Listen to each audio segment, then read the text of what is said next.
അന്താരാഷ്ട്ര നയതന്ത്ര മേഖലകളെയും സുരക്ഷാ ഏജൻസികളെയും ഒരേ സമയം ഞെട്ടിച്ചും പ്രകോപിപ്പിച്ചും ഇറാന്റെ തലസ്ഥാനമായ ടെഹ്റാനിൽ നിന്നും പുറത്തുവരുന്ന ഒരു വാർത്ത ആഗോളതലത്തിൽ വൻ നടുക്കമാണ് ഉണ്ടാക്കുന്നത്. ടെഹ്റാൻ മുനിസിപ്പാലിറ്റിയുടെ ഉടമസ്ഥതയിലുള്ള ഔദ്യോഗിക പത്രമായ ഹംഷഹരി ഓൺലൈനിലൂടെ പുറത്തുവിട്ട ഒരു ഇൻഫോഗ്രാഫിക്സ് ആണ് ഇപ്പോൾ അന്താരാഷ്ട്ര തലത്തിൽ വലിയ വിവാദങ്ങൾക്കും പ്രതിഷേധങ്ങൾക്കും വഴിവെച്ചിട്ടുള്ളത്. ലോകത്തെ പ്രമുഖരായ 13 വിദേശ നേതാക്കളുടെ ചിത്രങ്ങൾ ഉൾപ്പെടുത്തിക്കൊണ്ട് ഇറാൻ തയ്യാറാക്കിയ ക്രൂരമായ ഒരു പ്രതികാര പട്ടികയാണ് ഈ ഗ്രാഫിക്സിലൂടെ പരസ്യപ്പെടുത്തിയിട്ടുള്ളത്. American president Donald Trump, Israel പ്രധാനമന്ത്രി ബെഞ്ചമിൻ നെതന്യാഹു എന്നിവരുൾപ്പെടെയുള്ള ആഗോള രാഷ്ട്രീയത്തിലെ അതികായന്മാർ ഈ പട്ടികയിൽ മുൻനിരയിലുണ്ട്. ഇവരെ കൂടാതെ പ്രമുഖ യൂറോപ്യൻ രാജ്യങ്ങളുടെ തലവന്മാരും ഇറാന്റെ ഈ നോട്ടപ്പുള്ളികളുടെ കൂട്ടത്തിൽ ഇടം പിടിച്ചിട്ടുണ്ടെന്നാണ് പുറത്തുവരുന്ന വിവരങ്ങൾ പറയുന്നത്. ഒരു ഔദ്യോഗിക മാധ്യമത്തിലൂടെ ഇത്തരമൊരു ഭീഷണി ഉയർന്നു വന്നത് കേവലം ഒരു പത്രവാർത്ത എന്നതിനപ്പുറം വരാനിരിക്കുന്ന വലിയൊരു ആഗോള സംഘർഷത്തിന്റെ മുന്നോടിയായാണ് അന്താരാഷ്ട്ര നിരീക്ഷകർ വിലയിരുത്തുന്നത്. ഇറാന്റെ പരമോന്നത നേതാവായിരുന്ന അയത്തുള്ള അലി ഖമേനിയുടെ വധത്തിന് പിന്നാലെ പുതിയ ഭരണാധികാരിയായി ചുമതലയേറ്റ അദ്ദേഹത്തിന്റെ മകൻ ആയത്തുള്ള മുജ്തഫ ഖമേനിയുടെ കടുത്ത നിലപാടുകളാണ് ഈ നീക്കത്തിന് പിന്നിലെന്ന് വ്യക്തമാണ്. തന്റെ പിതാവിന്റെ കൊലപാതകത്തിന് കാരണക്കാരായവർ ആരും തന്നെ ഈ ഭൂമിയിൽ നിന്ന് രക്ഷപ്പെടില്ലെന്നും അവർ കടുത്ത പ്രതികാരം നേരിടേണ്ടി വരുമെന്നുമുള്ള മുജ്തഫ ഖമേനിയുടെ കടുത്ത പ്രസ്താവനകൾക്ക് തൊട്ടു പിന്നാലെയാണ് ഈ ഹിറ്റ് ലിസ്റ്റ് പുറത്തു വന്നിട്ടുള്ളത്. ഹംഷഹരി പത്രം പ്രസിദ്ധീകരിച്ച ഈ ഭയപ്പെടുത്തുന്ന ഇൻഫോഗ്രാഫിക്സ് ഇതിനകം തന്നെ ലോകരാജ്യങ്ങൾക്കിടയിൽ വൻ നയതന്ത്ര യുദ്ധത്തിന് കാരണമായിട്ടുണ്ട്. പരമാധികാരമുള്ള രാജ്യങ്ങളുടെ തലവന്മാരെ വധിക്കുമെന്ന് പരസ്യമായി ഭീഷണിപ്പെടുത്തുന്നത് അന്താരാഷ്ട്ര നിയമങ്ങളുടെയും നയതന്ത്ര മര്യാദകളുടെയും നഗ്നമായ ലംഘനമാണെന്ന് പാശ്ചാത്യ രാജ്യങ്ങൾ ഒറ്റക്കെട്ടായി കുറ്റപ്പെടുത്തുന്നു. വാഷിംഗ്ടണിൽ നിന്നും വളരെ കടുത്ത പ്രതികരണങ്ങളാണ് ഈ വിഷയത്തിൽ ഉയർന്നു വന്നത്. US പ്രസിഡന്റ് ഡൊണാൾഡ് ട്രംപിന്റെ ജീവന് നേരെ ഉയരുന്ന ഏത് തരത്തിലുള്ള ഭീഷണിയെയും രാജ്യം അതീവ ഗൗരവത്തോടെയാണ് കാണുന്നതെന്ന് വൈറ്റ് ഹൌസ് വക്താക്കൾ അറിയിച്ചു.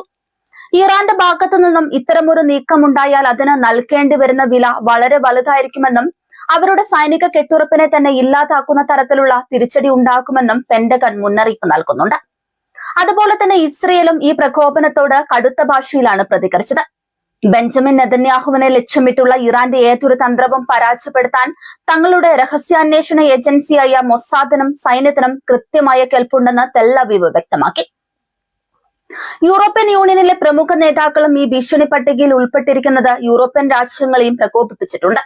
ഇറ്റാലിയൻ പ്രധാനമന്ത്രി ജോർജിയ മെലോനി ഉൾപ്പെടെയുള്ള യൂറോപ്യൻ തലവന്മാരുടെ സുരക്ഷ വർദ്ധിപ്പിക്കാൻ ആഭ്യന്തര മന്ത്രാലയങ്ങൾ ഇതിനകം തന്നെ നിർദ്ദേശം നൽകി കഴിഞ്ഞു.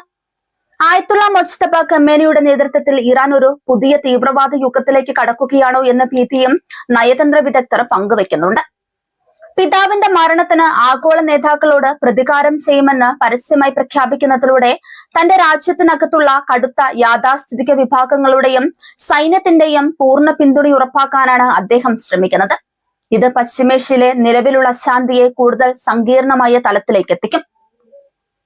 ടെഹ്റാൻ മുനിസിപ്പാലിറ്റിയുടെ കീഴിലുള്ള പത്രമാണ് ഹംഷഹരി എന്നത് ഈ സംഭവത്തിന്റെ ആഘാതം വർദ്ധിപ്പിക്കുന്നുണ്ട്. ഒരു സ്വകാര്യ മാധ്യമമല്ല, മറിച്ച് ഇറാന്റെ ഔദ്യോഗിക ഭരണകൂട സംവിധാനത്തിന്റെ ഭാഗമായ ഒരു പത്രമാണ് ഇത് പ്രസിദ്ധീകരിച്ചിരിക്കുന്നത് എന്നതിനാൽ ഈ ഹിറ്റ് ലിസ്റ്റിന് ഇറാൻ സർക്കാരിന്റെ പൂർണ്ണമായ അനുമതിയുണ്ട് എന്നത് വ്യക്തമാണ്. ഈ ഇൻഫോഗ്രാഫിക്സ് പുറത്തു വന്നതോടെ ആഗോള രഹസ്യാന്വേഷണ ഏജൻസികൾ എല്ലാം തന്നെ അതീവ ജാഗ്രതയിലാണ്. പട്ടികയിൽ ഉൾപ്പെട്ടിരിക്കുന്ന നേതാക്കളുടെ വിദേശ സന്ദർശനങ്ങൾക്കും പൊതുപരിപാടികൾക്കും കടുത്ത സുരക്ഷാ നിയന്ത്രണങ്ങൾ ഏർപ്പെടുത്താൻ സാധ്യതയുണ്ട്. ഇറാന്റെ റവല്യൂഷണറി ഗാർഡ് കോർപ്സിന്റെ വിദേശ വിഭാഗമായ ഖുദ്സ് ഫോഴ്സ് ഏതെങ്കിലും തരത്തിലുള്ള അട്ടിമറി നീക്കങ്ങൾക്ക് മുതിരുമോ എന്നാണ് സുരക്ഷാ ഏജൻസികൾ പ്രധാനമായും നിരീക്ഷിക്കുന്നത്. അന്താരാഷ്ട്ര വേദികളിൽ ഇറാനുമേൽ കൂടുതൽ കടുത്ത സാമ്പത്തിക രാഷ്ട്രീയ ഉപരോധങ്ങൾ ഏർപ്പെടുത്താൻ ഈ സംഭവം കാരണമായേക്കും. ഐക്യരാഷ്ട്രസഭയിൽ ഈ വിഷയം ഉന്നയിക്കാനും ഇറാന്റെ മാധ്യമങ്ങൾ വഴിയുള്ള ഇത്തരം കൊലവിളികൾക്കെതിരെ ആഗോളതലത്തിൽ ശക്തമായ പ്രമേയം പാസാക്കാനും അമേരിക്കയും സഖ്യകക്ഷികളും നീക്കങ്ങൾ ആരംഭിച്ചിട്ടുണ്ട്. ചൈനയും റഷ്യയും ഉൾപ്പെടെയുള്ള ഇറാന്റെ സൗഹൃദ രാജ്യങ്ങൾ ഈ വിഷയത്തിൽ ഇതുവരെ ഔദ്യോഗികമായി പ്രതികരിച്ചിട്ടില്ലെങ്കിലും മേഖലയിലെ സ്ഥിതിഗതികൾ വഷളാക്കുന്നതിൽ അവർക്കും ആശങ്കയുണ്ട്. ഒരു വലിയ സൈനിക ഏറ്റുമുട്ടലിലേക്ക് കാര്യങ്ങൾ നീങ്ങുന്നത് തങ്ങളുടെ സാമ്പത്തിക താൽപര്യങ്ങളെ ബാധിക്കുമെന്നതിനാൽ ഇറാൻ ഭരണകൂടത്തോട് കൂടുതൽ പ്രകോപനങ്ങളിൽ നിന്ന് പിന്തിരിയാൻ അവർ രഹസ്യമായി ആവശ്യപ്പെട്ടേക്കാം. എങ്കിലും ഒന്നിനും വഴങ്ങാത്ത കടുത്ത നിലപാടിലാണ് നിലവിൽ ടെഹ്റാൻ. ഇറാന്റെ ഈ പുതിയ നീക്കം വെറും ഒരു മനഃശാസ്ത്ര യുദ്ധത്തിന്റെ ഭാഗമാണെന്ന് കരുതുന്നവരും കുറവല്ല. തങ്ങളുടെ പരമോന്നത നേതാവിന്റെ വധത്തിന് ശേഷം രാജ്യം ദുർബലമായിട്ടില്ലെന്ന് ലോകത്തിന് മുന്നിൽ കാണിക്കേണ്ടത് ഇറാന്റെ ആഭ്യന്തര സുരക്ഷയ്ക്ക് അത്യാവശ്യമാണ്. ഏതായാലും ഈ പ്രകോപനപരമായ നടപടി പശ്ചിമേഷ്യയിലെ യുദ്ധഭീതിയെ അതിന്റെ പരകോടിയിൽ എത്തിച്ചിരിക്കുകയാണ്. വാഗ്വാദങ്ങൾക്കും ഭീഷണികൾക്കും അപ്പുറം ഏതെങ്കിലും തരത്തിലുള്ള സൈനിക നീക്കങ്ങളോ അടിയന്തര ആക്രമണങ്ങളോ ഉണ്ടായാൽ അത് നിയന്ത്രിക്കാൻ കഴിയാത്ത വിധം പടർന്നു പിടിക്കും. ലോകം ഉറ്റുനോക്കുന്നത് അമേരിക്കയുടെയും ഇസ്രയേലിന്റെയും അടുത്ത നീക്കങ്ങളിലേക്കാണ്.